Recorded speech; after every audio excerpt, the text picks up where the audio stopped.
ನಮಸ್ಕಾರ ವೀಕ್ಷಕರೇ, ನಿಮಗೆಲ್ಲರಿಗೂ ಕೂಡ ಸತ್ಯದರ್ಶನ ಕಾರ್ಯಕ್ರಮಕ್ಕೆ ಸ್ವಾಗತ. ಸತ್ಪಾತ್ರ ಸತ್ಪುರುಷರಲ್ಲಿ ಉಂಟಾದಂತಹ ಸ್ನೇಹವು ಶಾಶ್ವತ ಎಂಬುದಾಗಿ ಇದೆ. ವ್ಯಾವಹಾರಿಕ ವಿಷಯಗಳು ಸೀಮಿತತೆಯನ್ನ ತಂದರೆ, ಅಧ್ಯಾತ್ಮ ವಿಚಾರದಲ್ಲಿ ಉಂಟಾದಂತಹ ಸ್ನೇಹವು ಅನಂತತೆಯನ್ನ ತರುತ್ತದೆ.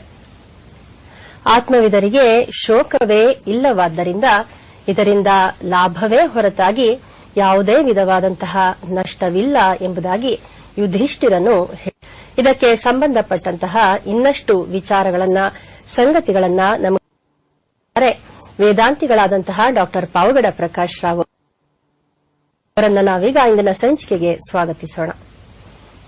ಗುರುಗಳೇ ನಮಸ್ಕಾರ. ಸತ್ಯ ಆದರ ಪೂರ್ವಕವಾದಂತಹ ಸ್ವಾಗತ. ವಿಘ್ನರಾಜ ವಿಶುದ್ಧವಾಣಿ ವಿಶಿಷ್ಟ ವಿಷ್ಣು ವಿಶೇಷ ಶಂಕರ ವಾಯು ಆದಿಮಧ್ಯ ಅಂತದ ವ್ಯಾಪ್ತಕ್ಕೆ ಸಚ್ಚಿತ್ ಆನಂದ ಆತ್ಮಜ್ಞಾಪೂ ನೂರರ ಶುದ್ಧ ಚೈತನ್ಯಕ್ಕೆ ನಮೋ ನಮಃ. ಇರುವಂತಹ ಅರಿಷಡ್ ವರ್ಗಗಳ ಅಂತಃಶತ್ರುಗಳ ನಿವಾರಣೆಗಾಗಿ ನಾವು ಪಾರಾಯಣವನ್ನ ಮಾಡಬೇಕು ಎನ್ನುವಂತಹ ಸಂಗತಿಯನ್ನ ನಾವು ಹಿಂದಿನ ಸಂಚಿಕೆಯಲ್ಲಿ ತಿಳ್ಕೊಂಡ್ವಿ. ಇದರ ಮುಂದೆ ಹೃದಯದ ಮಂತ್ರಗಳ ಬಗ್ಗೆ ತಾವೀಗ ತಿಳಿಸಿಕೊಡಬೇಕು ಗುರುಗಳೇ. ರಾಮ ರಾಮ ಮಹಾಬಾಹೋ ಶೃಣುಗುಹ್ಯಂ ಸನಾತನಂ ಯೇನ ಸರ್ವಾನ್ ಅರೀನ್ವತ್ಸ ಸಮರೇ ವಿಜಯಿಷ್ಯಸಿ. ಆದಿತ್ಯ ಹೃದಯಂ ಪುಣ್ಯಂ ವಿನಾಶನಂ.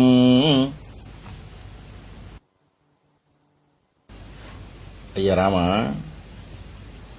ಸರ್ವಶತ್ರುಗಳನ್ನು ಮಾಡತಕ್ಕದ್ದು. ಹಿಂದೆ ತಾನೇ ಅರಿ ಅಂತ ಹೇಳಿದ್ದಾರೆ. ಸರ್ವಶತ್ರು ವಿನಾಶನ ಆದಿತ್ಯ ಹೃದಯಂ ಪುಣ್ಯ. ಇಲ್ಲಿ ಬರತಕ್ಕಂತಹ ಶತ್ರು ಹಿಂದೆ ಬಂದಂತಹ ಅರಿಯಲ್ಲ, ಇದು ಬಾಹ್ಯ ಶತ್ರುತ್ವ. ಅಂದ್ರೆ ಈಗ ರಾವಣ ಅವನು ಶತ್ರುವಾಗಿದ್ದಾನೆ. ಶತ್ರುವನ್ನು ವಿನಾಶ ಮಾಡತಕ್ಕದ್ದು ಸರ್ವಶತ್ರುವಿನ ಸರ್ವಾರೀನ್ ಸರ್ವಶತ್ರು. ಅರೆ ಮತ್ತೆ ಅದೇ ಪ್ರಶ್ನೆ, ರಾವಣನೊಬ್ಬನೇ ಇದ್ದಾನಲ್ಲ, ಸರ್ವಶತ್ರುಗಳು ಯಾರಿದ್ದಾರೆ? ಬಹುಶಃ ಅಗಸ್ತ್ಯರು ವಿಷಯದ ದೃಷ್ಟಿಯನ್ನು ಇಟ್ಟು ಈ ಮಾತು ಹೇಳಿದರೆ ಗೊತ್ತಿಲ್ಲ. ವಾಲ್ಮೀಕಿ ಮಹರ್ಷಿಗಳೇ ವಿರಚನೆ ಮಾಡಿದ್ದಾರೆ ಅನ್ನುವ ಪಕ್ಷದಲ್ಲಿ ಆ ಉತ್ತರಾಖಂಡದಲ್ಲಿ ನಡೀತಕ್ಕಂಥ ರಾಮ ವಿರೋಧ ಅದು ಬಹಳ ಕರುಣಾ. ಅಲ್ಲಿನ ಶತ್ರುಗಳನ್ನೂ ಶ್ರೀರಾಮ ಗೆಲ್ಲಬೇಕಾಗಿದೆ, ತನ್ನನ್ನೇ ತಾನು ಗೆದ್ದುಕೊಳ್ಳಬೇಕಾಗಿದೆ ಆ ನಿತ್ಯದ ಸಂದರ್ಭದಲ್ಲಿ ತೆಗೆದುಕೊಂಡಾಗ. ಅಥವಾ ಮುಕ್ತಾಯದ ಹಂತದಲ್ಲಿ ಬರತಕ್ಕಂಥ ಸೀತಾದೇವಿಯ ಅಗ್ನಿಪ್ರವೇಶ, ಆ ಅಗ್ನಿಪ್ರವೇಶದಲ್ಲಿ ರಾವಣವಧಾನಂತರ ಯಾರು ರಾಮರ ಪರವಾಗಿ ಇಲ್ಲ. ಅಲ್ಲಿ ಹನುಮಂತನಂತಹ ಹನುಮಂತ ಕೂಡ ರಾಮರ ಪರವಾಗಿ ನಿಂತುಕೊಳ್ಳಿದ್ದ.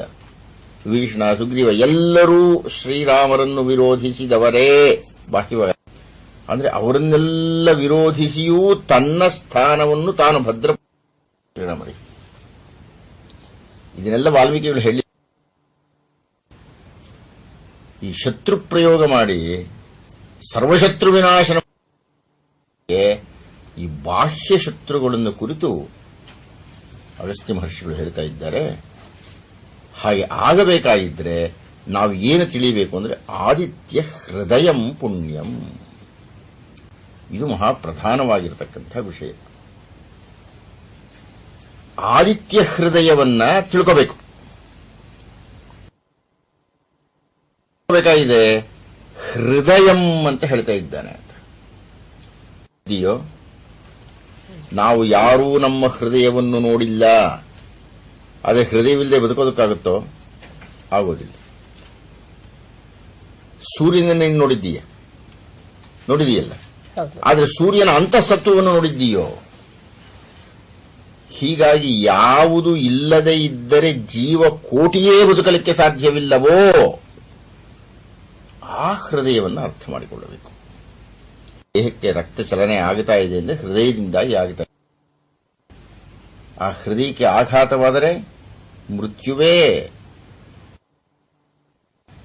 ನಮ್ಮ ಕಣ್ಣಿಗೆ ಕಾಣದ ಆದರೆ ನಿಯಂತ್ರಣ ಮಾಡುವ, ನಮ್ಮ ದೇಹದ ಶಕ್ತಿಗೆ ಕಾರಣವಾಗಿರುವ, ನಮ್ಮ ದೇಹದ ರಕ್ತದ ಶುದ್ಧಿಗೆ ಕಾರಣವಾಗಿರತಕ್ಕಂತಹ ಅತ್ಯಂತ ಪ್ರಧಾನವಾಗಿರತಕ್ಕಂತಹ ಅಂಗ ಯಾವುದು ಇಲ್ಲದೆ ಹೋದರೆ ವ್ಯಕ್ತಿಯೇ ಇಲ್ಲವೋ ಅದು ಅದರ ಕಣ್ಣಿಗೆ ಕಾಣಲ್ಲ. ಅದನ್ನು ತಿಳ್ಕೊಳ್ಳಬೇಕಾಗಿದೆ. ಆದಿತ್ಯ ಹೃದಯಂ ಪುಣ್ಯಂ, ಅದು ಅತ್ಯಂತ ಪುಣ್ಯದಾಯಕವಾಗಿದೆ. ಪುಣ್ಯ ಅಂದರೆ ಪವಿತ್ರವಾಗಿದೆ ಅಂತ. ಪವಿತ್ರವಾಗಿದೆ ಅಂದರೆ ಈ ಗಂಗೆಯನ್ನು ಪವಿತ್ರ ಅಂತ ಕರೀತೀವಿ. ಸ್ಪರ್ಶ ಮಾಡುತ್ತಿದ್ದಂತೆಯೇ ನನ್ನಲ್ಲಿ ಇರತಕ್ಕಂಥ ಹೋಗಿಬಿಡುತ್ತದೆಯೋ. ಆದಿತ್ಯ ಹೃದಯಂ ಪುಣ್ಯಂ ಸರ್ವಶತ್ರು ವಿನಾಶನಂ. ಆ ಶತ್ರು ಪಡ್ತಾ ಇದ್ದೇವೆ, ಆ ಶತ್ರುಗಳೆಲ್ಲ ನಿರ್ನಾಮವಾಗ್ತಾರೆ. ಪುಣ್ಯ ನನಗೆ ಸಿಗ್ತಾ ಇದೆ. ಯಾವಾಗ ಆದಿತ್ಯ ಹೃದಯವನ್ನು ಅಧ್ಯಯನ ಮಾಡಿದಾಗ. ಮತ್ತೆ ಮತ್ತೆ ಗಮನಿಸಬೇಕಾದ್ದು ಆದಿತ್ಯನನ್ನು ಅಧ್ಯಯನ ಮಾಡುವುದಲ್ಲ, ಆದಿತ್ಯ ಹೃದಯವನ್ನು ಅಧ್ಯಯನ ಮಾಡಬೇಕು. ನಮ್ಮಲ್ಲಿ ಒಂದು ಹೇಳಿಕೆ ಉಂಟು, ಕತ್ತೆಯ ಮೇಲೆ ಇಟ್ಟಿದ್ದಾರೆ. ಏನು ಪ್ರಯೋಜನ? ಕತ್ತೆಗೆ ಏನು ಗೊತ್ತು? ಪರಿಮಳ ಅಂತ ಅಲ್ಲವೇ? ಹೀಗಾಗಿ ಯಾರಿಗೆ ಗೊತ್ತಾಗಬೇಕು ಅವರಿಗೆ ಇರಬೇಕು. ಹಾಗೆ ಗೊತ್ತು ಆಗಬೇಕು. ಗೊತ್ತು ಆಗುವುದಂದ್ರೆ ಅರಿತುಕೊಳ್ಳುವುದು, ಅರಿತುಕೊಳ್ಳುವುದಂದ್ರೆ ಅರ್ಥ ಮಾಡಿಕೊಳ್ಳುವುದು. ಅಂದರೆ ಆದಿತ್ಯನನ್ನು ಮೇಲ್ನೋಟದಲ್ಲಿ ಅರ್ಥ ಮಾಡಿಕೊಳ್ಳುವುದಲ್ಲ. ಇನ್ನು ಆದಿತ್ಯ ಹೃದಯ ಶುರುವೇ ಆಗಿಲ್ಲ. ಆದಿತ್ಯ ಹೃದಯಕ್ಕೆ ಇಷ್ಟೆಲ್ಲ ಪೀಠಿಕೆಯನ್ನು ಸಿದ್ಧ ಮಾಡ್ತಾ ಇದ್ದಾನೆ ಅಗಸ್ತ್ಯ ಮಹರ್ಷಿ. ಆದಿತ್ಯ ಹೃದಯವನ್ನು, ಆದಿತ್ಯನ ಅಂತರ್ಭಾವವನ್ನು ನೋಡು. ಅದ್ಭುತವಾಗಿ ಆದಿತ್ಯ ಸೂರ್ಯ ಹೃದಯ ಅಂತ ಯಾಕಿರಲಿಲ್ಲ, ಪೂಷಾ ಹೃದಯ ಅಂತ ಯಾಕಿರಲಿಲ್ಲ, ಇದೆಯಲ್ಲ ಅದು ಯಾವುದೂ ಇರಲಿಲ್ಲ. ಆದಿತ್ಯ ಹೃದಯ, ಆದಿತ್ಯ ಹೃದಯಂ ಪುಣ್ಯಂ. ಇದು ಸಿದ್ಧಾಂತದ ಮೊಟ್ಟ ಮೊದಲನೆಯ ಒಪ್ಪಿಗೆ. ಏನು ಅಂದರೆ ನಮ್ಮ ವೈದಿಕ ಧರ್ಮದಲ್ಲಿ ಎಲ್ಲದಕ್ಕಿಂತ ಮೊದಲು ಪ್ರಾಶಸ್ತ್ಯ ಕೊಡತಕ್ಕದ್ದು ಯಾವುದಕ್ಕೆ? ಯಾರಿಗೆ ನಾವು ಪ್ರಾಶಸ್ತ್ಯ ಕೊಡ್ತೀವಿ? ಮೊದಲು ತಾಯಿಗೆ ಕೊಡ್ತೀವಿ. ಮಾತೃದೇವೋ ಭವ ಅಂತ ಕರಿತೀವಿ ನಾವು. ಹೀಗಾಗಿ ಈ ತಾಯಿ ಯಾರು? ಅದಿತಿ. ಅದಿತಿಯ ಮಗನಾದ್ದರಿಂದ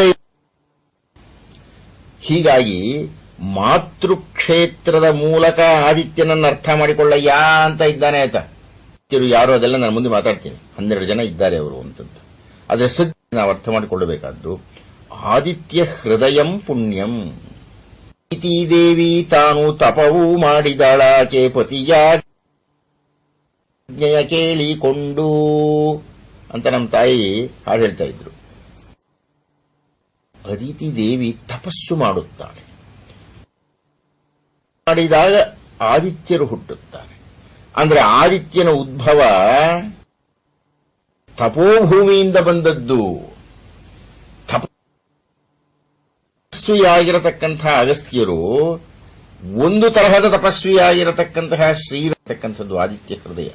ಹೀಗಾಗಿ ಆದಿತ್ಯ ಹೃದಯ ಅಂತ ಇದ್ದ ಹಾಗೆ ನಮ್ಮ ಮನಸ್ಸಲ್ಲಿ ಬರಬೇಕಾದ್ದು ತಪಸ್ಸು, ತಾಯಿಯ ಮಮತೆ, ತಾಯಿಯ ಶ್ರೇಷ್ಠತೆ, ಇವುಗಳ ಹಿನ್ನೆಲೆಯಲ್ಲಿ ಆದಿತ್ಯ ಹೃದಯ ಅಂತ ಹೇಳ್ತಾ ಇದ್ದಾರೆ. ಅಂದರೆ ಆದಿತ್ಯ ಹೃದಯವನ್ನು ಕೇವಲ ಓದುವುದಷ್ಟೇ ಅಲ್ಲ, ವ್ಯಕ್ತಿಯು ಇಡೀ ದೇಹದ ಮೂಲ ಭಾಗವಾಗಿರತಕ್ಕ, ಕಣ್ಣಿಗೆ ಕಾಣದೇ ಇರತಕ್ಕ ಹೃದಯದಂತೆ